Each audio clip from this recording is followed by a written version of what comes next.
we have a nice intimate group this this time around. My name is Barb, I'm from radiology, and this is our service excellence presentation. So I just need a few volunteers. I'm going to take you. Matt?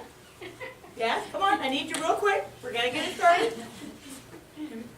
I always call her upstairs, so she's coming up too. Come on, I need you just to stand up here. I can just, We got to get fired up. You hold this. all right. Before we start our presentation, you stand in the middle. Barb's Sit from around. the other side of me. There's our chance. All right, so I'll stand behind you. And I want you to hold, put your C up. Give me a C. C. Give me an H. H. Give me an I. I. CHI is the team. Service excellent is the game. Okay? So let me help you understand. We're going to look at CHI as another way. The C can be for customers, H is for hospitality, and I is for importance. So please, sit down, enjoy, and we're going to have a fun time learning about service excellence. Thanks, volunteers. All right. I would like to share my personal feelings on why we need customer service excellence. Having service excellence will give you the competitive advantage you need to survive in a tough and increasingly uncertain business climate. In today's customer-oriented business environment, as we call people skills, are critical for personal and organization success. How you handle your customers can directly affect your individual goals here at CHI, as well as your teams and company performance. This training today on providing good customer service gives you the skills you need to communicate professionalism, gain respect, enhance customer relationships, and secure an overall competitive advantage through customer service excellence. So on beginning of our presentation, what is service excellence? Our ability to consistently manage and meet or exceed patient expectations. Outstanding personal service. The best organizations combine outstanding professional service with outstanding personal service. Service excellence is guided by our mission and core values of reverence, integrity, and compassion, and excellence. Also, it is built on the philosophy of person-centered care and delivered through collaborative partnerships with patients and families. Welcome, ladies. Okay. So in that opening statement, we got everybody here now. I'm going to present our leader, Keith. He's going to come up and give us a little few good motivational speech to help us get going on this service excellence. Thank you, Keith. I don't know how motivational it'll be, but I certainly want to help you understand why we're doing what we're doing. First of all, glad you all are here. Second of all, yeah, I'm Keith Hoiser, and it's really too bad because it really set me up well. The first time I did one of these, Barb introduced me as our furious leader, and it really made it a lot more fun to start off as the furious leader rather than the fearless leader. I don't know about fearless. Guys, the reason this is so important, and the reason we made this mandatory, and the reason you are here, is we are embarking on a journey, and it's going to be 3 years at least, to change how we interact with each other and our patients. When we talk about service excellence, a lot of what you're going to hear, how many in the room here participated with Brian Lee when he was here and doing some of the, and Matt did, anybody else? Megan, were you involved in that? No? Brian Lee was here, and all of his presentation was about our HCAP scores. Our healthcare consumer's assessment, hospital and provider of services, or something like that. I don't remember exactly what it is, but that's close. That is our customer satisfaction scores. And right now, our customer satisfaction scores are not that good. In fact, most of them are not good at all, if any of you have seen them. And why that's important is that is the people we are here to serve telling us we're not good enough. Okay, it's not us telling each other that, that's our customer, that's our patient. And more importantly than that, and the reason I am passionate about service excellence, and this may be my one, you know, everybody had their one thing, this is my one thing. These are people who are coming to us, literally trusting us with their lives. They are coming to us and saying, I'm willing to give up my freedoms, I'm willing to give up my clothes and put your robe on that's open in the back, that if I walk down the hall, I have to worry about who's behind me. I'm willing to give up the times I take my medications, I'm willing to give up my schedule on when I eat and what I eat and how I eat, and you can tell me all that stuff. Don't hurt me, okay? They are trusting us to come into this organization and giving us literally their lives and saying, don't hurt me. And yet we have scores where we may not be hurting them, but we're certainly not creating an atmosphere where they feel revered. And you heard Barb talk about reverence as our first core value. And there's a reason that when the sisters created reverence, integrity, compassion, and excellence as our core values, they chose reverence rather than respect. And if anybody has gone through the new employee orientation recently, as I look around there, I don't see anybody who has, but when we talk about respect, typically you use that with the other word of earned, right? Earned my respect. They did something where now I feel they are worthy of my respect. They've done something. Reverence is exactly the opposite. It doesn't matter who you are, what you've done, what you smell like, what you look like. I revere you just because you are a creation of God. And for that singular reason, I hold you up as worthy of awe. Okay? So it doesn't matter who a person is or what they've done. They don't have to earn our respect. It's not something that they have to go out and do something for us. We owe it to them to revere them simply because of who they are. And for that very reason, they are owed excellent service when they're here. And excellent service is all-encompassing. And my point on how we know when we've achieved that is, instead of our customers, our patients, going out and comparing us to our competition, they're going out and comparing our competition to us.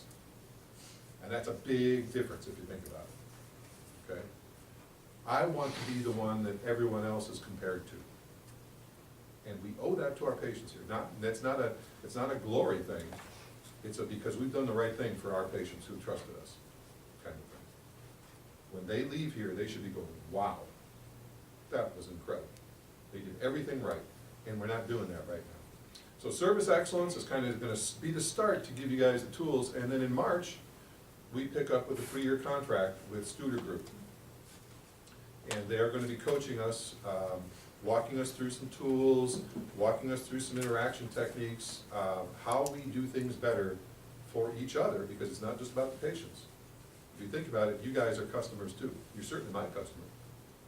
If I don't keep you at least marginally happy, what happens? You go someplace else where you can be kept marginally happy, right? Because I'm not going to claim to keep everybody happy all of the time. I can barely keep one person happy part of the time. So, but it is my obligation to include you as part of our customer and create an environment where you feel valued. And that's what we want for our patients. And that's what this service excellence is all about and why it's important. And we begin that transition now, folks. Okay, this is the start date. You're going through the orientation, the information, and the folks who put this together, I think, have done a great job. You should look forward to a fun remaining hour and 15 minutes. So enjoy yourselves. But most important, when you leave here, remember, there's a purpose behind it, and that is to treat our customers with the utmost respect and give them a visit here that they will never forget. Okay? Thank you all very much for being here. I'll turn it back over to you guys. Thank you.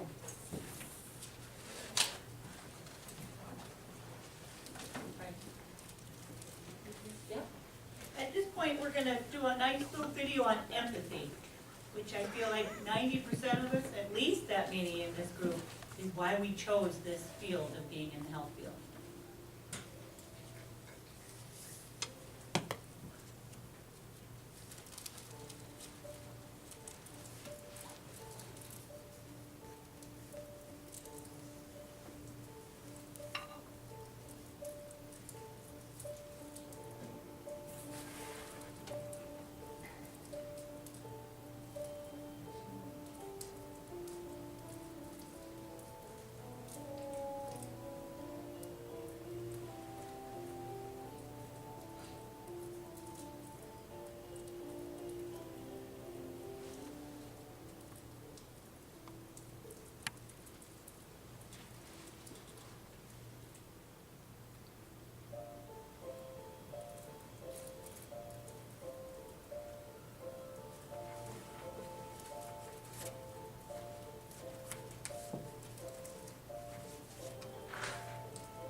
One more short one, we're gonna give another example of empathy.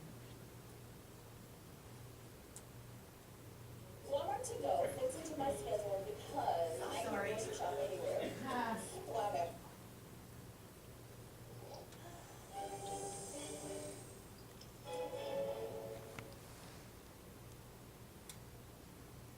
So what is empathy?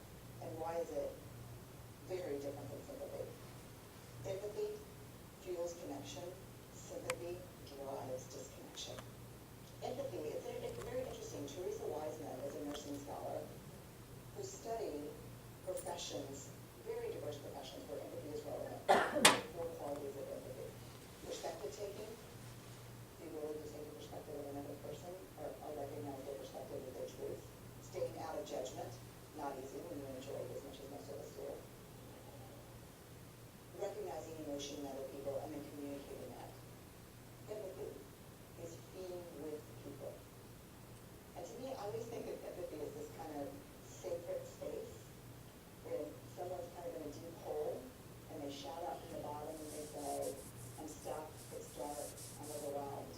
And then we look and we say, hey, I'm down. I know what it's like down here. And you're not alone. Sympathy is, ooh, it's bad, uh-huh. No.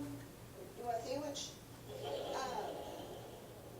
Empathy is a choice, and it's a vulnerable choice, because in order to connect with you, I have to connect with something in myself that knows that feeling. Rarely, if ever, does an empathic response begin with at least. I had it, yeah. And we do it all the time, because you know what? Someone just shared something with us that's incredibly painful, and we're trying to silver lining it. I don't think that's a verb, but I'm using it as one. We're trying to put the silver lining around it. So, I had a miscarriage. At least you know you can do it. I think my marriage is falling apart. At least you have a marriage. John's getting kicked out of school. At least Sarah is an A student. But one of the things we do sometimes in the face of very difficult conversations is we try to make things better. If I share something with you that's very difficult, I really do say, I don't even know what to say right now, I'm just so glad you told me. Because the truth is, rarely can a response make something better. What makes something better is connection.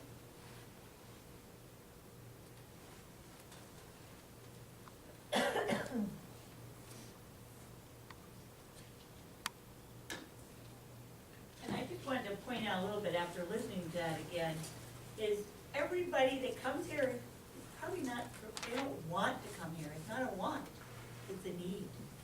And so they need extra love because of that need. It's not like going to get your hair done, to have fun and enjoy it. They're here to get well and have us treat them with all of good service excellence. So there's 4 components. And the first one is delivering the promise of quality health care. Number 2 is providing a personal touch. Number 3 is doing our best work always. And 4, resolving problems well. Why is service excellence important? Every interaction with patients and families influences their experience here at CHI. Patient satisfaction is a key driver of choice for patients and the payers. Consistently delivering superb patient experiences will strengthen CHI Mercy Health reputation in this community that many of us are here. Helps us grow through patient loyalty and word of mouth referrals. Our financial health is tied to the patient experience. Our patient satisfaction ratings will directly impact how we are paid for our services here. If we want to be here in the future, we need to take patient satisfaction very seriously. A strong organization ensures a robust and thriving mission for the future. We're going to pause and do another cute little YouTube. Make you laugh a little. Name, please. Seinfeld, you made a reservation for a mid-size, and she's a small. I'm kidding around, of course. Oh, I'm sorry, we have no mid-size available at the moment.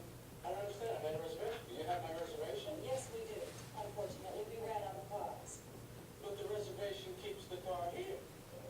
That's why you have the reservation. I know why we have reservations. I don't think you do.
Yes.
After watching that little skit, I had to do this. I want you to repeat after me. We are the experience. And we have to keep that in our mind at all times.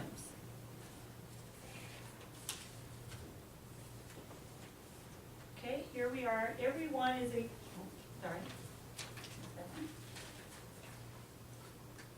Room for improvement.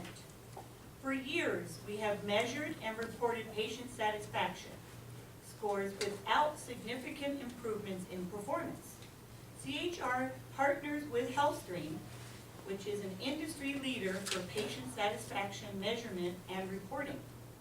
CHI partners with HealthStream is an industry leader in the health care to measure and report patient satisfaction in over 70 hospitals and 500 physician practices. So at this time, I'm going to bring forward Vidal, and she's going to help us understand how to read our HCAHPS scores. Thank you, Vidal. Thanks, Barb. It's good to see you all here. Everybody looks really energetic, so let's take 1 second and just readjust the shoulders. I have absolutely phenomenal information to tell you. We just found out about that patient experience and the fact that all of us are a part of that patient experience. So how do we measure that? And we measure that through our HCAHPS. So we're gonna find out about what is all the fuss about HCAHPS scores. Lisa? So what does HCAHPS stand for? Anybody wanna share with us? What's H is for? Hospital. Hospital Consumer Assessment, and what are they assessing? Healthcare providers and systems, so that's what the letters in HCAHP stand for. And just exactly what is it? HealthStream was actually the first national standardized publicly reported survey of patients' perspectives of hospital care. There are other companies out there that do the same thing, although HealthStream has been in the business for many, many years. There are about 10 regions in the country, so our scores are based on, and we can compare them to the hospitals in North Dakota, Minnesota. We can compare them to our region, which, like I said, there's 10 regions, we're region 8, and then also nationally.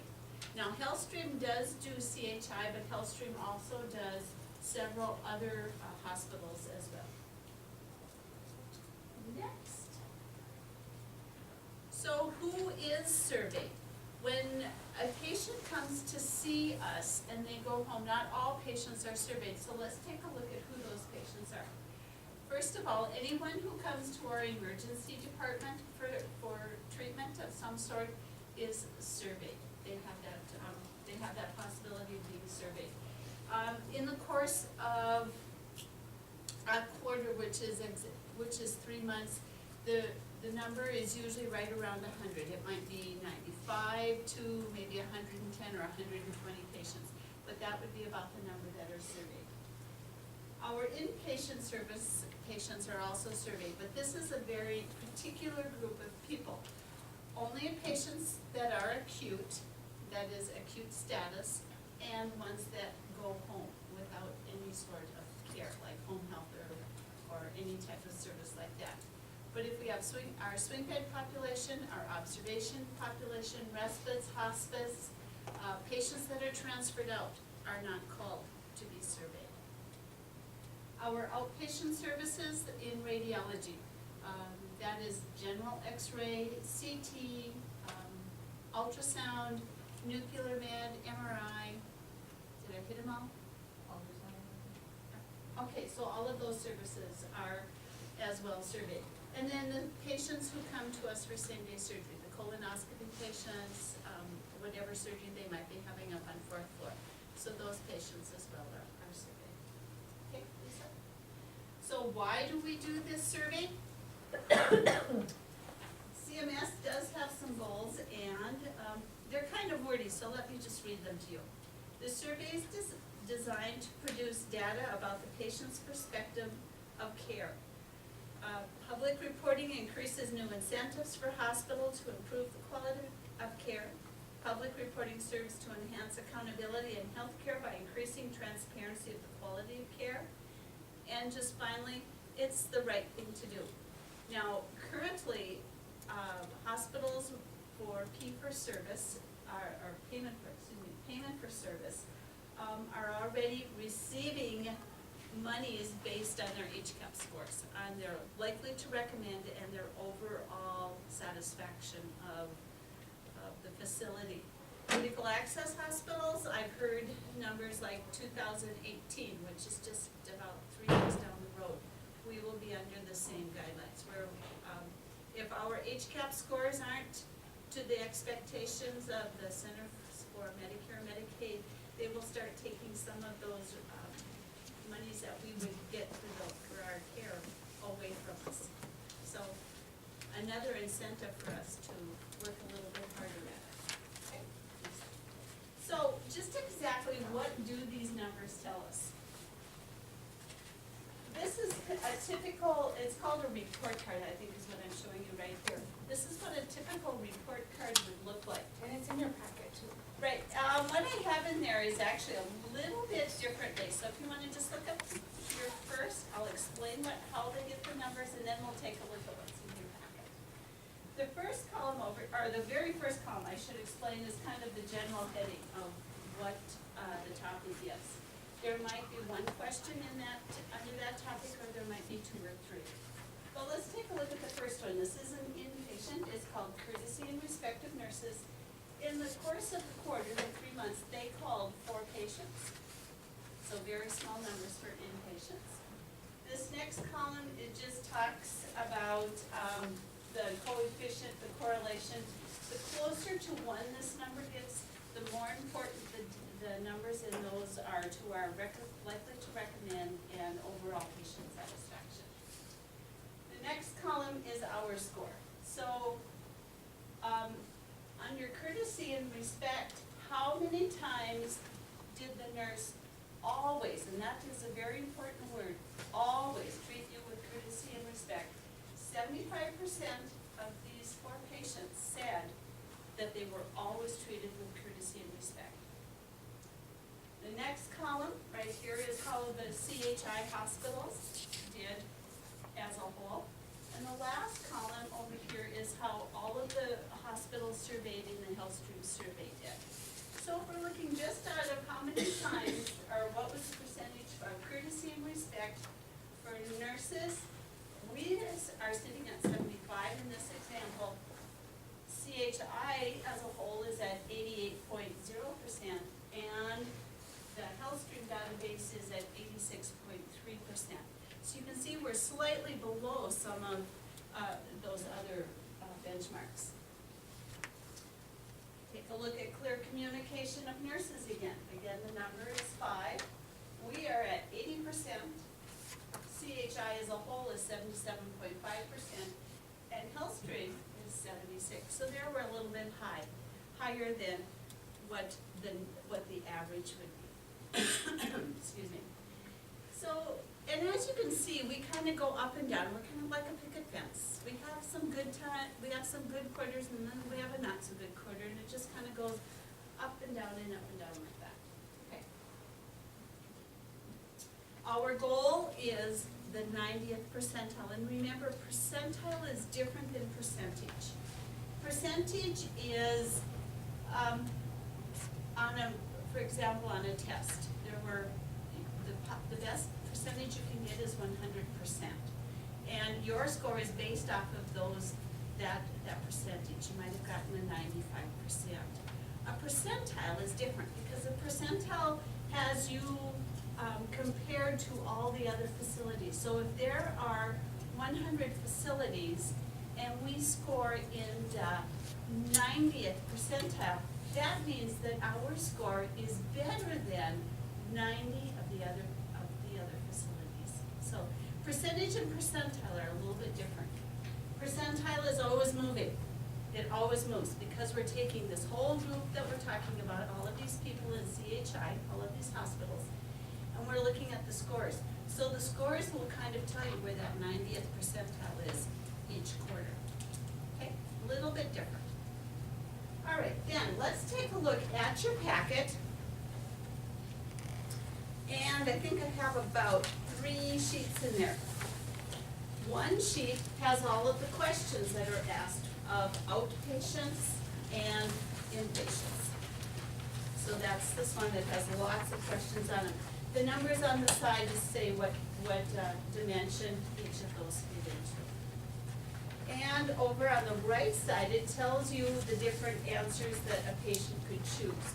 Always is a 4, usually is a 3, sometimes it's a 2, and 1 is a never. The only score that counts in the HCAHPS is which one? Always.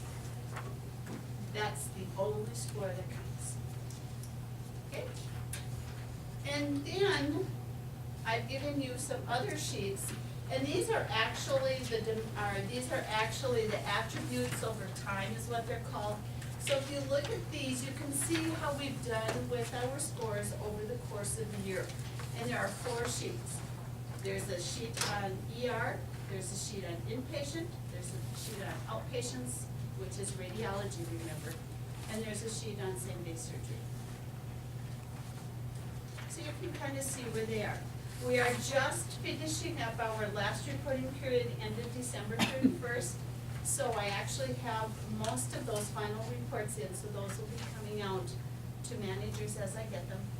We're still waiting for the inpatient scores to come out. But, you know, what we're seeing is, we've had some patients that have been pleased with the type of care that they have received here.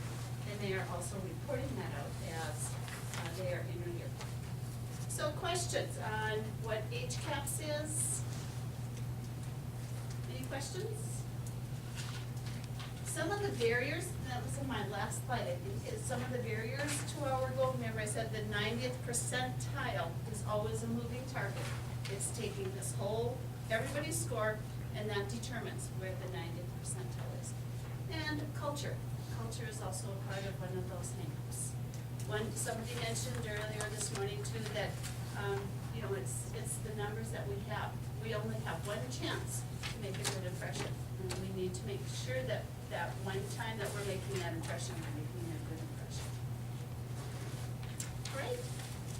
Any questions, comments? Thank you so much. Thanks, Vidal. As Vidal just shared with us, our goal is, what did she say? Right. Our goal is that CHI will consistently be a patient experience top performer. This means overall ratings for CHI hospital and physician practices will rank in the HealthStream's top percentile. That's 90 to 99. To help us achieve our goal, our focus this year will be 100% of our staff will complete CHI customer service excellent training, which you guys are at right now at this time. We have selected hospital patient satisfaction as one of our FY15 quality focus areas.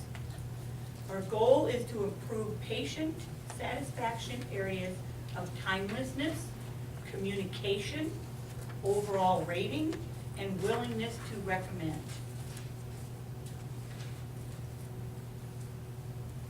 Our service team, with the guidance of the executive team and Patient Family Advisory Council, has developed a CHI Mercy Health Service Excellent Best Practices. These are practices that are proven to improve patient satisfaction, and we at CHI Health employees will be expected to utilize these best practices to give our patients and families the best experience possible. We will go through these in the following slides. And at this point, I'm going to turn it over to our nurse, Nolan. There's a copy of the best practices in your packet, and that is, so you can look at those and take them home.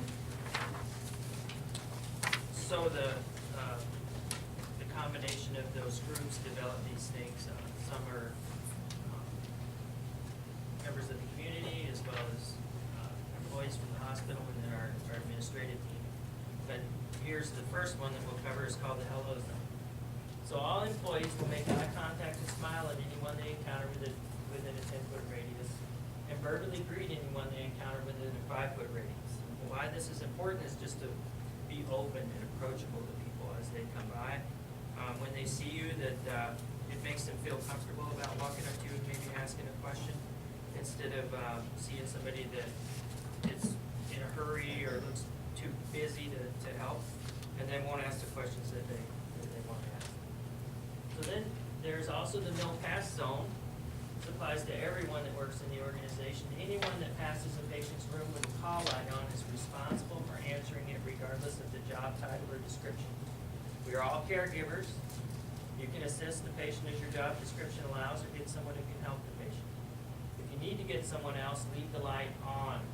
and inform the patient you are getting someone to help them. If you can assist the patient, turn the light off. Ensure the patient, we always want them to have the help they need when they need it. So a sentence starter for something like this is, we always want to answer your call light in a timely manner.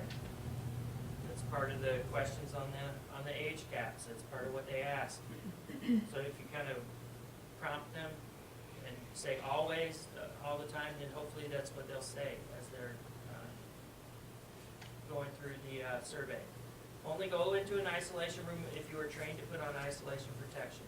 There's 2 rooms up there too that are airborne rooms, and we'll get to those in just a second.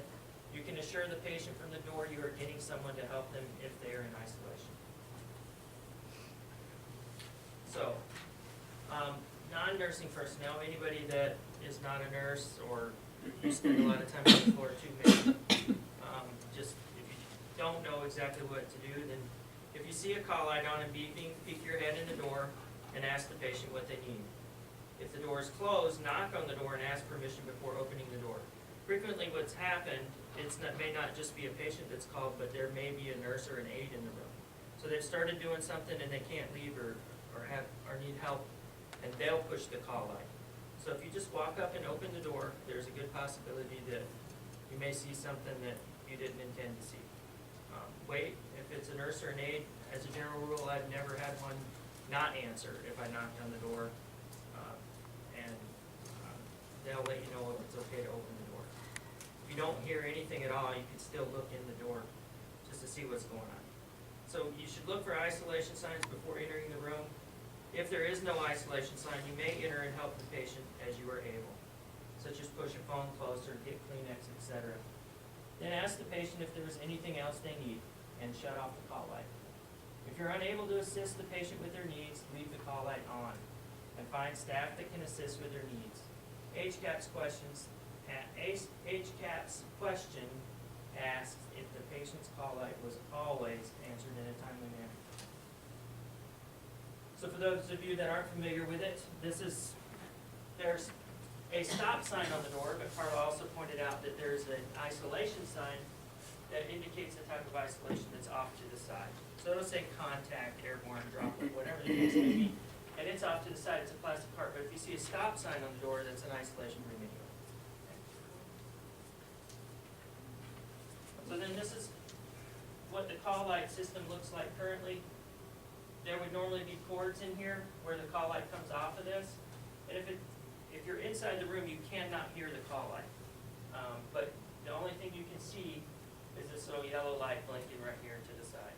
So if you go to clear it, you just push this little button that's beside it down here underneath. So that's how you turn them off. And then there's the service excellence tools. First one is safety first. We've been doing that for a long time.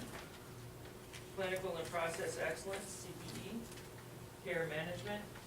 Primary care transformation. These are all built on the philosophy of person-centered care. They're developed from top-performing organizations, delivered through a partnership with patients and families like our Patient Advisory Council, and aligned with CHI priorities. So another practice in this one is the SMILE training, and this is something that Mandy is going to cover.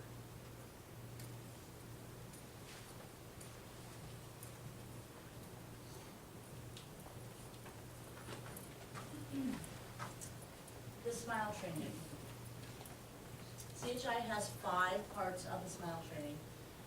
S is for SMILE, introductions, eye contact. M is maximize confidence by speaking well of your coworkers, providers, other services, and your facility. I is information and explanations of care. L is to lead patients and family to where they need to go. And E is express empathy and thanks. We're going to go through each one of these separately.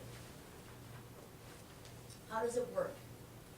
It helps patients and customers feel better about the person who's taking care of them, the coworker they will hand off to, different parts of the hospital, x-ray, lab, PT, OT, the additional services they'll receive, and the treatment plan they will follow.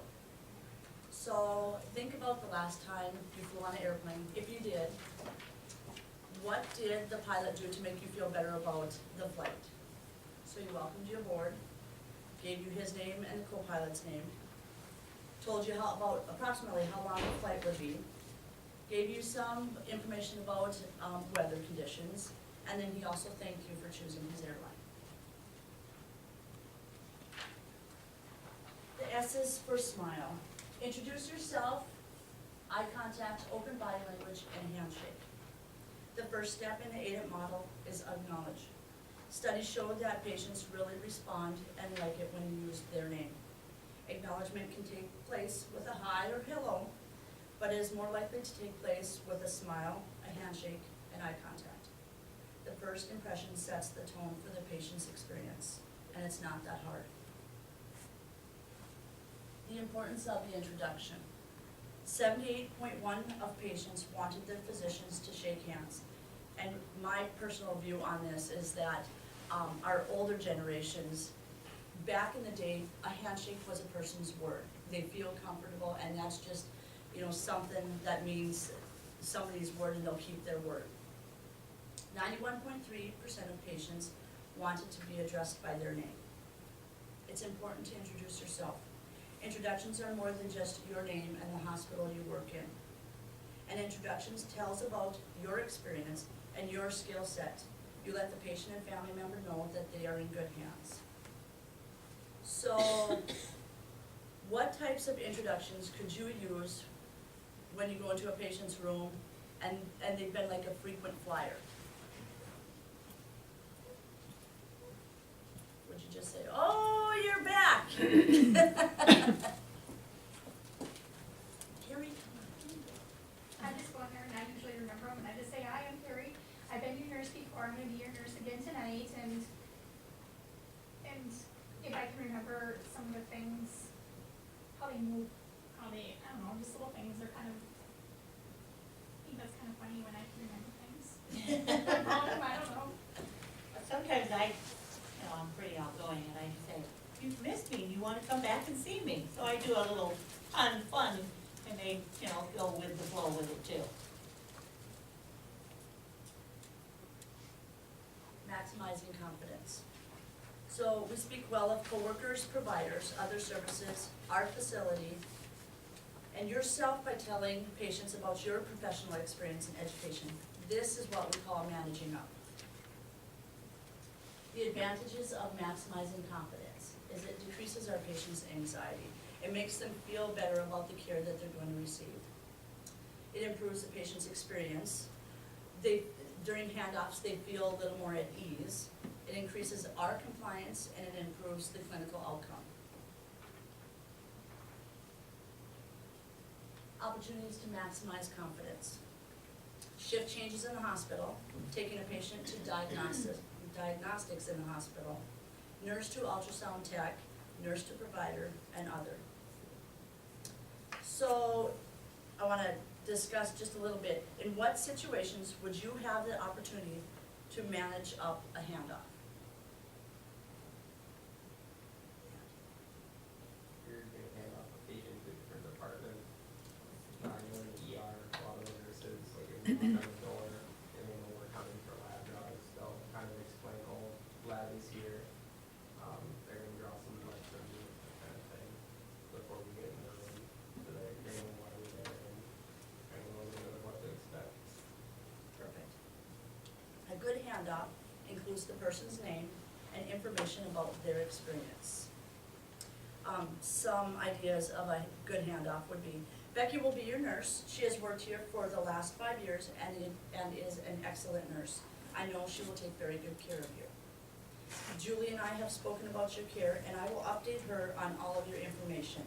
Are there any questions you have that I can answer for you? I have the time and want to make sure you are comfortable.